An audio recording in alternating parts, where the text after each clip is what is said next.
Well, I truly hope you enjoyed our session yesterday with Tina. But as I was praying and thinking about it, people need to see the historical structure of the church that President Washington prayed at.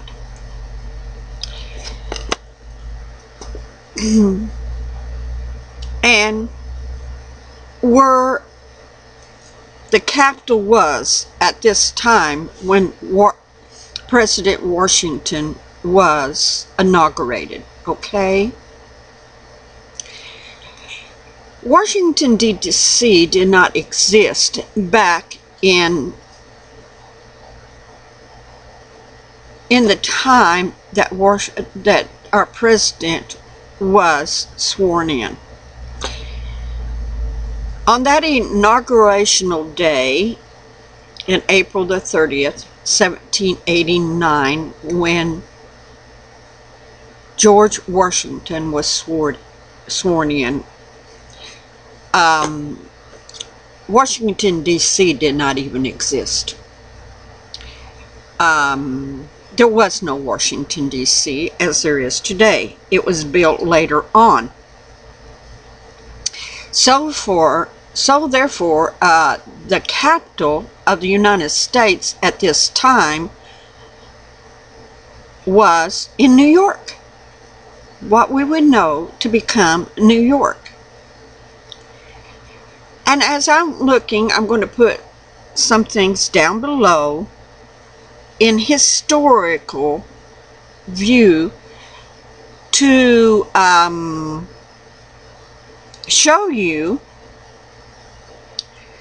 that this is true, historically documented, okay? It's not the imagination of somebody's mind. These things did happen. And being that nowadays in our school, God help our school, they don't teach history like they did when I was growing up. They don't even teach penmanship as far as writing in cursive anymore. They do it all by printing, which is the most stupidest thing I've ever seen. They say it's because of computers and the board key and all that stuff. Well, the kids need to be taught both, okay? Our learning system is become very ignorant. I helped homeschool a girl one time, a few years back, and they don't even teach science like they used to. What is up with that? Come on, people. Anyway, the chapel of St. Paul that was there at Ground Zero, let me read a little bit to you. It's a chapel of the parish of Trinity Church. St. Paul was built on land granted by Queen Anne of Great Britain. Tying us kind of back into Great Britain, at that time she gave land and granted it to this church. And Andrew Gautier served as master craftsman. Upon completing in the 1766, it stood in a field some distance from the growing port city in the south, and that would be New York. It was built on a chapel of ease for parishioners who live far from the mother church. In other words, they lived too far from the main church, so they built this chapel so that people could go there that really couldn't get to the main church. Built of Manhattan with brownstone quarry. St. Paul's has the classic PORTICO box perimeter and dimensions detailed that are characteristic of Georgiana churches such as James Gibbons, London Church of St. Martin in the Fields, after which it was modeled. Its original tower, raised from a square base, is topped by a replica monument of Lysistrates. And so you can read all of this. Go down and read it. But the most important thing, George Washington, along with the members of the United States Congress, that means the House of Representatives, the Senate, and all these people on the day of Congress, worshipped at St. Paul's Chapel on his inauguration day on April the 30th, 1789. Washington also attended services at St. Paul's during the 2 years New York City was the country's capital. So New York was our country's capital for 2 years. Above Washington's pew, the pew that he sat in the chapel, is an 18th century oil painting of the Great Seal of the United States, adopted in 1782. The chapel contains several monuments and memorials that attest to its elevational state in early New York. A monument to Richard Morgan, hero of the Battle of Quebec, sculpted by whatever that name is, read it, in 1777. George Washington's original pew and non-BAROQUE script called Glory, designed by Pierre. Sounds like a Frenchman. Anyway, the design of Washington, D.C., the pulpit is surmounted by a coronet and 6 feathers and 14 original cut glass hung in the nave in the gallery. So this was the concentration. They consecrated America, a new birth country, newly born. The new president that was just elected went down with the members of the United States Congress, and that means the House and the representatives of Congress, the Senate, and the all the men that were important, that founded, that made the Constitution, that made, that there be a House of Representatives and Congress and the presidency. They all went down to St. Paul's Chapel and they prayed. And they dedicated and consecrated this nation to God. Now, did they live to be holy men and they lived and walked in perfection of God? Of course not. They were men. But that's not the basis of how they lived their lives. It's what they did. They consecrated and dedicated this nation to God. They got the foundations. They building the foundations of this nation and laying the foundations to God when they did this act. You know, Israel was consecrated and dedicated to God, and they accepted it at Mount Sinai. When God spoke, they accepted it.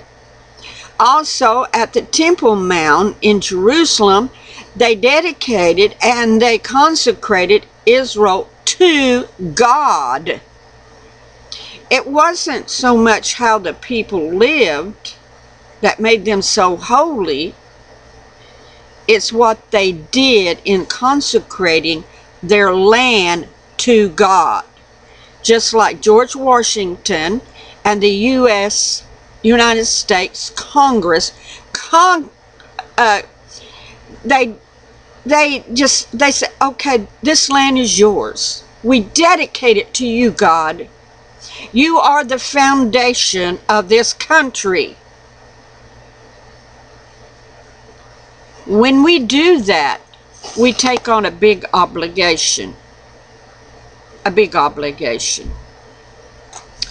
So when September the 11th, 2001 come along, those towers set on a field that once was a field, and it belonged to the church. At one time, Manhattan down there, where those twin towers stood and those buildings stood, belonged to the Church of St. Paul, where George Washington dedicated America to God and laid the foundations. So when the judgment come, when the hedge was taken down and the walls were breached and those terrorists came and flew those planes into those buildings, with God's judgment, see, God used human beings to perfect his judgment on people and upon nations.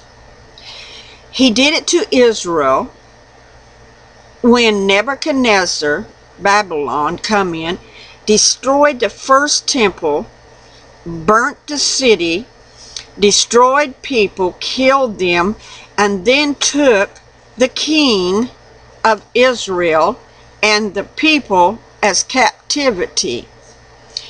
And the very last thing that king seen, because Jeremiah had prophesied to them and told them, if you do not repent, this judgment of God is going to come up on you, and you're going to be punished for your rebellion and you worshiping idols that are not pleasing and are not of God. And they would not believe him at all. So what happened? Nebuchadnezzar's troops marched in, destroyed the city, destroyed the temple, took all the gold and stuff, and took the king, killed his family, his children, before his very eyes, and put out his eyes. Then we see on down the road, because God permitted Israel to come back, after 75 weeks, they come back. They were able to rebuild Jerusalem, rebuild the temple there on Mount Moriah, and was there when Yeshua, Jesus, was born, and was there when he was crucified. Now, of course, Jesus, Yeshua, prophesied that the temple would be destroyed again. Because, why? Of their wickedness. He told the scribes and Pharisees, not one stone would be left upon another. It would be totally destroyed. And that the judgment of God was going to fall upon that generation for every death from the very time of Abel all the way up to every prophet that Israel themselves killed and the innocent blood shed. And it was all around the innocent blood being shed that the second temple would come down, and that generation in particularly would suffer for it all. For it all the way back to Abel when Cain killed him. But they would put a cap on their judgment when Yeshua HaMashiach was killed and they rejected him. So 70 years after Yeshua's death, Rome walked in, slaughtered the people, slaughtered their walls. The hedge was taken down, the walls were breached, and they walked in. They slaughtered the people. They slaughtered them so much that they had to crawl over dead bodies.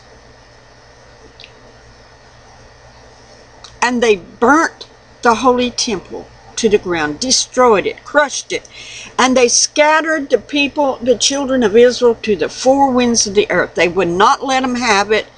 They took the land from them. They gave it to the Palestinians that never did anything with it. The land, the city, the whole thing was in a ruinous heap. And nothing was there. Mark Twain went there and said, it's nothing there. I mean, you know, it's terrible. There's nothing there. Nothing grows here. It's just a ruinous heap, he said. And it was that way until 1948, when God finally relinquished and let Israel come back. The same circumstances is multiplying and coming to America.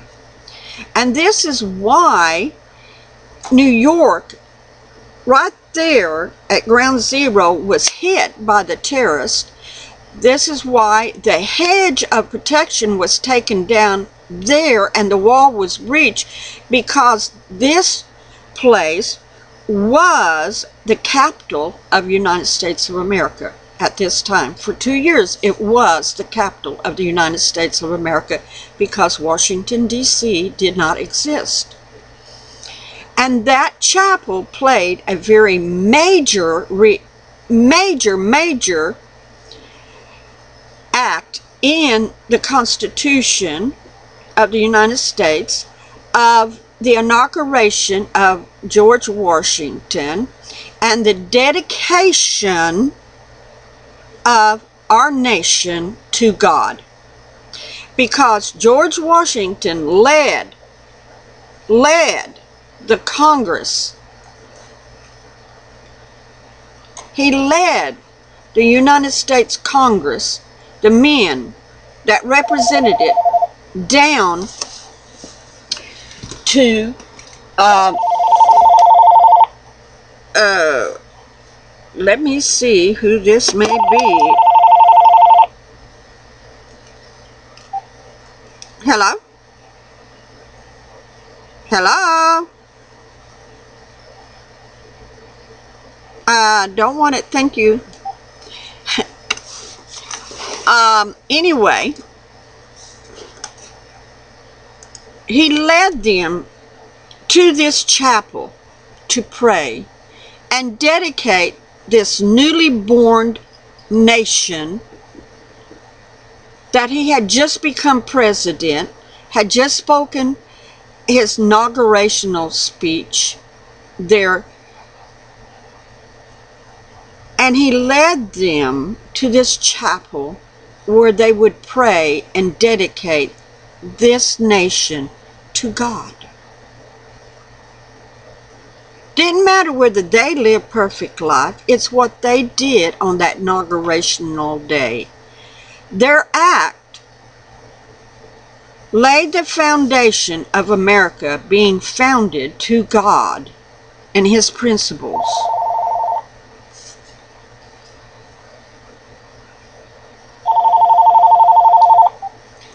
Hello? Yes?